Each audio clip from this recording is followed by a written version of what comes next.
What's happening? Dungeon Rect here, bringing you a quick Black Desert online video. This is a follow-up to our previous video where I upgraded my Caravel greens to blues in the shipyard, and then enhanced one of those blues to 10 plus 10 and tracked how many materials and memory fragments we used along the way. I did the same for the cannon plating and sails off camera because that video was already getting pretty long, and I recorded my results, and with a few quick calculations and the help of some spreadsheets, we're going to come up and answer two questions. One, how much does regular enhancing cost? And two, is force enhance worth it at any of these levels? Makes sense to do force enhance, or should just stick with regular enhancing? And how many fiery and frosted blackstones you need and all that good. So before we start, um, this the link to this spreadsheet is in the description below. Bets can change the price of memory fragments to reflect your marketplace value. And to get the silver per crow coin cost, I'm using Serenity Bartering Calculator. If you guys have never seen this before, I'm going to show you guys real quick. It is a massive Excel or Google spreadsheet. It goes into lots of various Caravel stats and even a way to track what your various green Caravel Galleass or Caravel blue materials are, so you can track and see how many days are left. Very helpful. I might get into a full video on this. For now, I'm just going to go over this section right here to come up with how I came up with the crow coin cost. This orange field here under N11 shows you the cost of one crow coin based off of your selection. I usually go with Kaffir stones, which is about 79,000 per crow coin. Memory fragments is about 101,000, and then Consort is 81. Those are usually what I recommend exchanging those for, because the Manos rings and accessories are pretty lackluster in comparison. So just use those. Anyways, so that's where I came up with the number of 80,000 silver per crow coin. It's somewhat on average. That's what I would expect. I could even go with 75,000 for a more conventional number. Not going to make a big difference either way. And then to figure out the cost of our fail stacks, once we get into comparing if force enhance is worth it, I use this enhanced thingy spreadsheet that goes into the relative cost. This may be outdated. We use these values with a grain of salt. And let's get started. So for fiery blackstones that you need from +1 to +5, I used on average about 14 fiery blackstones for each piece. And for frosted blackstones, I used around on average 29 to 30 frosted blackstones for the +6 to +10. And then for durability, we ended up using 280 on average durability, which is 140 memory fragments each. I did get some bad RNG on the plating, but I'm going to keep it in here because we're always bound to run into bad RNG sometime during enhancement session. Kind of helps round it out. We end up getting a total cost of 1.568 billion.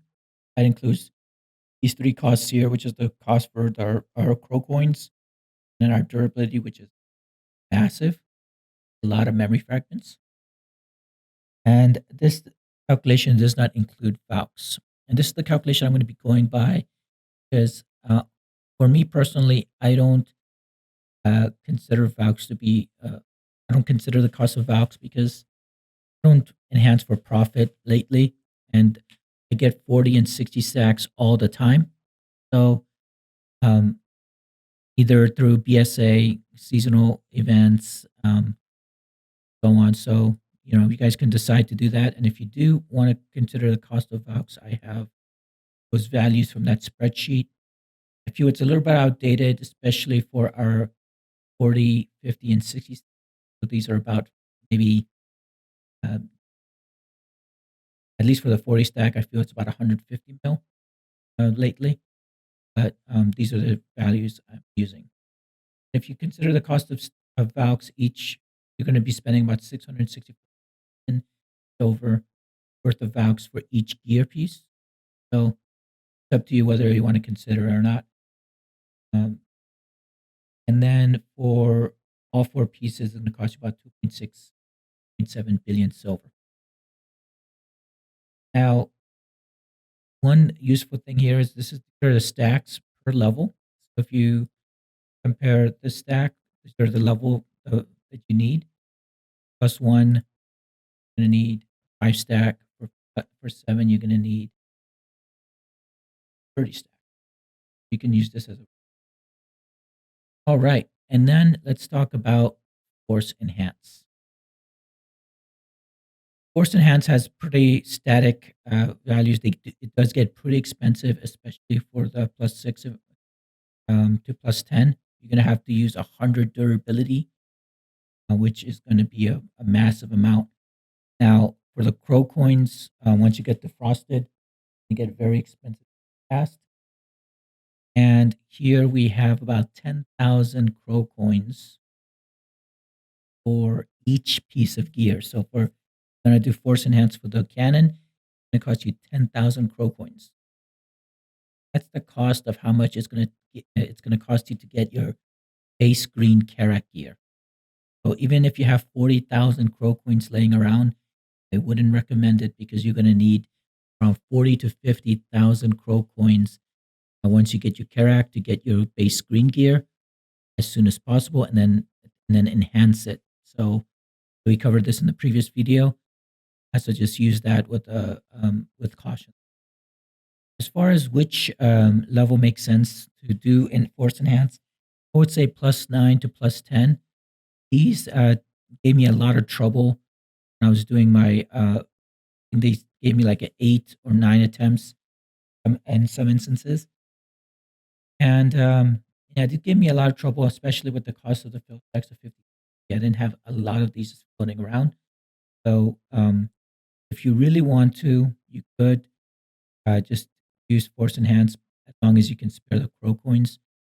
Again, I would just try your luck on enhancing regularly because Force Enhance is going to cost you 4 times as much as Force Enhance without the calculating cost of Valks, or about 2 billion you are including the cost of Valks in.